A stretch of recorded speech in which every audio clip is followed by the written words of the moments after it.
अगर आपके घर वालों को भिंडी खाना बहुत ज़्यादा ही पसंद है तो एक बार भिंडी की इस रेसिपी को आप लोग ज़रूर ट्राई कीजिएगा। मसाला दही भिंडी की ये रेसिपी रोटी या राइस के साथ आपको बहुत ज़्यादा पसंद आने वाली है। साथ ही आपको एक टिप्स ज़रूर बताऊंगी जिससे आपकी दही बिल्कुल भी नहीं फटेगी। कटोरी में हमने 3 चम्मच के करीब फ्रेश दही ले लिया है। दही हमारा बिल्कुल खट्टा नहीं होना चाहिए। जिसे हमने खूब अच्छी तरीके से फेंट लिया है ताकि इसमें लम्स ना रहें। छोटा चम्मच के करीब हमने धनिया का पाउडर ले लिया है जिसे हमने दही में डाल दिया है। साथ ही हमने 1/4 छोटा चम्मच के करीब लाल मिर्च का पाउडर ले लिया है। आगे हम हरी मिर्च भी डालेंगे इसलिए हमने लाल मिर्च का पाउडर थोड़ा कम ही लिया है। इसे भी हम दही में डाल देंगे। तीखा आप अपने अनुसार कम या ज़्यादा कर सकते हैं। 1/4 छोटा चम्मच के करीब हमने हल्दी का पाउडर डाल दिया है। सब्जी को भूनते वक्त थोड़ा सा हल्दी हम सब्जी में डालेंगे इसलिए हमने थोड़ा कम ही लिया है। छोटा चम्मच से थोड़ा सा कम हमने कश्मीरी लाल मिर्च का पाउडर लिया है। इसे भी हम दही में डाल देंगे। साथ ही हमने आधा छोटा चम्मच से थोड़ा सा कम गरम मसाला का पाउडर लिया है। इसे भी हम साथ ही दही में डाल देंगे। अगर आप भुना हुआ जीरा का पाउडर डालना चाहते हैं तो आप उसे भी दही में डाल सकते हैं। अब हम इन सभी मसालों को अच्छी तरीके से दही के साथ मिक्स कर लेंगे। पानी हमें बिल्कुल भी नहीं डालना है दही में। हमने 400 ग्राम भिंडी के हिसाब से दही लिया हुआ है। अगर आप इससे ज़्यादा भिंडी बना रहे हैं तो दही की मात्रा को आप बढ़ा दीजिएगा। मसालों को हमने दही के साथ अच्छी तरीके से फेंट लिया है ताकि मसाले हमारे खूब अच्छी तरीके से फूल जाएं। जब हम इसे ग्रेवी बनाने में यूज़ करें तो ग्रेवी हमारी एकदम परफेक्ट बनकर तैयार हो।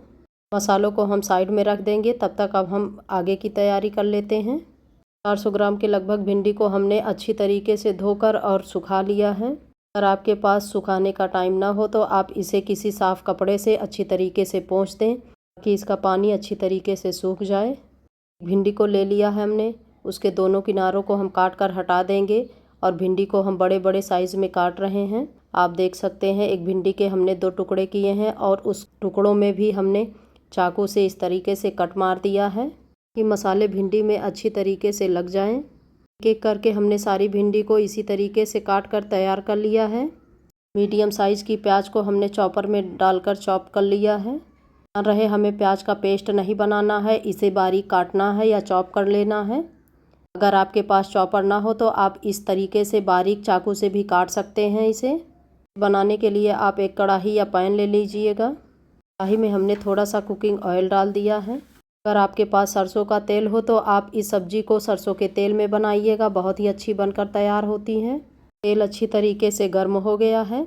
अब हम काट कर रखी हुई सारी भिंडी को इसमें एक साथ डाल देंगे। ये अब हम गैस की आंच को मीडियम कर देते हैं। तो भिंडी हमारी पकने की बजाय जलने लगेगी। पहले हम भिंडी को अच्छी तरीके से चला लेंगे, फिर एक आध मसाले इसके बाद हम इसमें ऐड करेंगे। मसालों में हमने थोड़ा सा हल्दी का पाउडर लिया हुआ है। इसे भी हम भिंडी के ऊपर अच्छी तरीके से डाल देंगे। साथ ही हमने 1/4 छोटा चम्मच के करीब नमक लिया है। इसे भी हम ऊपर से डाल देंगे। अब हम इन सभी चीज़ों को अच्छी तरीके से मिक्स कर लेंगे। ऐसा करने से भिंडी का टेस्ट बढ़ जाता है और भिंडी हमारी नमक डालने से और जल्दी से जल्दी पककर तैयार हो जाती है। भिंडी को हमें बीच बीच में चलाते हुए रहना है और जब तक भिंडी हमारी सॉफ्ट ना हो जाए पककर और इसका कलर ना चेंज हो जाए तब तक हमें इसे चलाते हुए पका लेना है। देख सकते हैं भिंडी हमारी कितनी अच्छी तरीके से सॉफ्ट हो चुकी है। भिंडी में एक अच्छा सा गोल्डन कलर आ चुका है। हम भिंडी को एक अलग बर्तन में निकाल कर रख लेंगे। दोबारा हम इसी कढ़ाई को यूज करने वाले हैं इसलिए मैं इस कढ़ाई को हटाऊंगी नहीं। आप चाहें तो दूसरे किसी बर्तन को आप यूज़ में ले सकते हैं। मैंने 1 बड़ा चम्मच के करीब फिर से उसी कढ़ाई में तेल को डाल दिया है। साथ ही हमने 2 हरी मिर्च को भी काट कर इसमें डाल दिया है और 1 इंच के लगभग अदरक का टुकड़ा हमने बारीक काट कर डाल दिया है। आप चाहें तो अदरक के टुकड़े को कद्दूकस करके भी डाल सकते हैं। अब हम इसे थोड़ा सा भून लेंगे ताकि अदरक का जो कच्चापन है वो अच्छी तरीके से निकल जाए। अदरक हमारा अच्छी तरीके से पक चुका है। अब हमने चॉपर में जो 2 प्याज को चॉप्ड करके रखा था उस सारी प्याज को हम एक साथ निकाल कर कढ़ाई में डाल देंगे। प्याज को हम अच्छी तरीके से चला देंगे। इसे हमें तब तक भूनना है जब तक प्याज हमारे हल्का सा सॉफ्ट ना हो जाएं। अभी कढ़ाई में हमने बहुत ज़्यादा तेल नहीं डाला है इसलिए हम गैस की फ्लेम को लो टू मीडियम रखेंगे ताकि प्याज हमारे भुन जाएं और ये जले नहीं। प्याज हमारे थोड़ा सा सॉफ्ट हो चुके हैं। चलिए अब हम इसे अच्छी तरीके से पहले चला लेते हैं। प्याज के अच्छी तरीके से सॉफ्ट होने के बाद हमने 8-10 लहसुन का पेस्ट बनाकर रखा है, उस पेस्ट को हम इसमें कढ़ाई में डाल देंगे। अब हम लहसुन के साथ प्याज को खूब अच्छी तरीके से भूनेंगे। इसे भूनने में हमें लगभग 2 से 3 मिनट के करीब लग जाएगा, क्योंकि हम गैस की आंच को तेज़ नहीं कर सकते हैं। आप देख सकते हैं तेल की मात्रा को हमने बहुत ज़्यादा कम से कम रखा है, क्योंकि जब हमने भिंडी फ्राई की थी तो भिंडी ने भी बहुत सारा तेल सोख करके रख लिया है। लास्ट में जब हम भिंडी डालेंगे तो भिंडी भी अपना तेल मसालों के साथ छोड़ देगी। हमारे हल्के गोल्डन ब्राउन हो चुके हैं। इस स्टेज पर आप ख़ास ध्यान दीजिएगा, क्योंकि यहीं पर आपको एक स्टेप बताने चल रही हूँ। इससे दही हमारा बिल्कुल भी नहीं फटेगा और ना ही आपको गैस बंद करके दही डालने की ज़रूरत है। अभी हमने 2 चम्मच के करीब नॉर्मल पानी डाल दिया है इसमें। अब हम इसे अच्छी तरीके से चला लेंगे। पानी डालते टाइम गैस की फ्लेम बिल्कुल लो होनी चाहिए। तो कुछ मसालों के साथ हमने दही का पेस्ट बनाकर तैयार किया था। चलिए अब हम उस पेस्ट को इस मसालों में डाल देते हैं। गैस की फ्लेम को बिल्कुल स्लो करके हम इसे लगातार चलाते हुए तब तक भूनेंगे जब तक कि दही में एक अच्छा सा उबाल ना आने लगे। अगर आप 2 चम्मच के करीब नॉर्मल पानी वाली इस ट्रिक को अगर आप अपनाएंगे तो आपकी दही यकीन मानिए कभी भी बिल्कुल नहीं फटेगी। आप सोच रहे होंगे कि नॉर्मल पानी डालने से दही क्यों नहीं फटेगी, क्योंकि मसालों का टेम्परेचर कम हो जाता है। हम अक्सर गैस को ऑफ़ करके ही दही डालते हैं ताकि जो मसालों का टेम्परेचर है वो कम हो जाए। गैस बंद करने की बजाय आप इस टेक्निक को भी अपना सकते हैं, क्योंकि दही में ऑलरेडी पानी होता है, इसके लिए हमें इससे कोई दिक्कत नहीं होगी। दही को हमने अच्छी तरीके से चला लिया है। अब हम इसमें थोड़ा सा नमक ऐड करेंगे।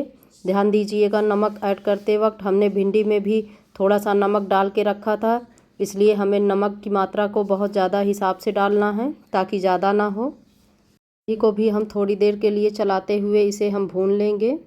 मसाला हमारा पककर अच्छी तरीके से तैयार हो चुका है। ये अब आती है इसमें पानी ऐड करने की बारी। मैं इसमें नॉर्मल पानी यूज कर रही हूँ। अगर आपके पास गर्म पानी हो तो आप गर्म पानी ही डालिएगा, नॉर्मल पानी नहीं डालिएगा। इसमें लगभग 1 छोटा कप के करीब पानी डाल रहे हैं। सब्जी में इससे ज़्यादा हमें पानी डालने की बिल्कुल भी ज़रूरत नहीं है, क्योंकि हमें एक लटपटी सी ग्रेवी इसकी बनानी है। हमें बहुत ज़्यादा पानी नहीं चाहिए इसमें। मसाले में हमारे खूब अच्छी तरीके से उबाल आने लगा है। पहले हम मसालों को अच्छी तरीके से मिक्स कर देंगे, फिर हम फ्राई की हुई सारी भिंडी को इस मसाले के साथ डाल देंगे। भिंडी को हम अच्छी तरीके से चलाकर मिक्स कर लेंगे ताकि भिंडी में मसालों की एक अच्छी तरीके से कोटिंग हो जाए। हम मीडियम आंच पर भिंडी को ढककर बीच बीच में चलाते हुए 4 से 5 मिनट के लिए पका लेंगे। भिंडी को पकाते हुए हमें लगभग 4 से 5 मिनट हो चुका है। बीच बीच में हमने ढक्कन को हटाकर भिंडी को चला भी दिया था। आप देख सकते हैं भिंडी हमारी बिल्कुल अच्छी तरीके से पककर रेडी हो चुकी है।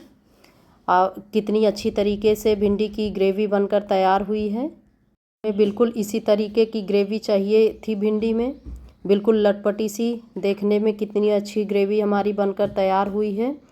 आप इसे रोटी दाल चावल के साथ भी खा सकते हैं। इस तरीके से एक बार आप दही मसाला भिंडी बनाकर ज़रूर देखिएगा। यकीन मानिए आपको ज़रूर ये रेसिपी पसंद आएगी।